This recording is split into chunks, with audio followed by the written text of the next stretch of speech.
বিশ্বকাপ কি আগেই ঠিক হয়ে গেছে? 2 গোলে এগিয়ে যাওয়ার পরও শেষ পর্যন্ত 3-2 গোলে হার। বিষয়টা হজম করতে কষ্ট হবে যে কারোরও। মিশর কোচ হোসাম হাসানেরও কষ্ট হচ্ছে। তবে এমন হারের পেছনে পরোক্ষে ফিফা ও রেফারিকে দায়ী মনে করছেন তিনি। মিশরের সঙ্গে অন্যায় হয়েছে এবং আর্জেন্টিনা ও লিওনেল মেসিকে টুর্নামেন্টে টিকিয়ে রাখার চেষ্টা ছিল বলে অভিযোগ করেছেন মিশর কোচ। তাহলে কি সত্যিই মিশরের সঙ্গে অন্যায় হয়েছে, নাকি এটি শুধু হতাশার প্রতিক্রিয়া? চলুন পুরো ঘটনাটি জেনে নেওয়া যাক।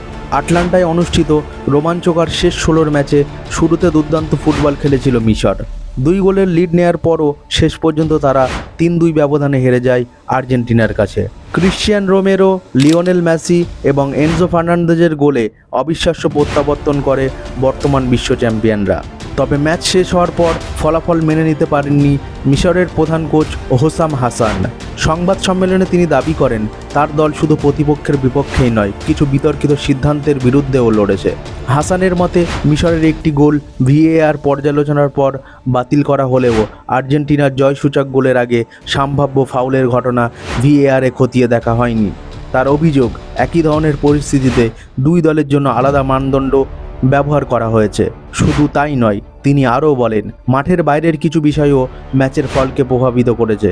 তার ভাষায়, এমন অনুভূতি হয়েছে যেন বিশ্ব চ্যাম্পিয়ন আর্জেন্টিনা এবং বিশেষ করে লিওনেল মেসিকে টুর্নামেন্টে ধরে রাখার একটি অদৃশ্য চাপ কাজ করছিল।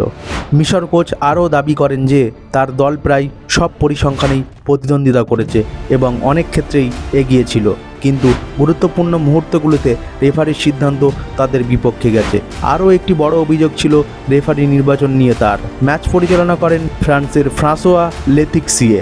হাসানের বক্তব্য, এই নিয়োগ নিয়ে আগে থেকেই তাদের আপত্তি ছিল। অতীতের কিছু প্রেক্ষাপটের কারণে তারা অন্য রেফারি চেয়েছিলেন, কিন্তু সেই অনুরোধ গুরুত্ব পায়নি। তিনি আরও অভিযোগ করেন মোহাম্মদ সালার ওপর হওয়া একটি সম্ভাব্য পেনাল্টির ঘটনাও ভিএআরে পর্যালোচনা করা হয়নি।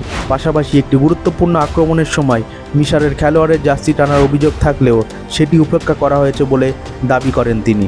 ম্যাচ শেষে রেফারির সঙ্গে তার উত্তপ্ত বাক্য বিনিময়ও হয়। হাসান জানান, তিনি সরাসরি রেফারিকে বলেছেন এটা ন্যায্য বিচার নয়। তার মতে এমন গুরুত্বপূর্ণ ম্যাচে প্রতিটি সিদ্ধান্ত স্বচ্ছ ও নিরপেক্ষ হওয়া উচিত।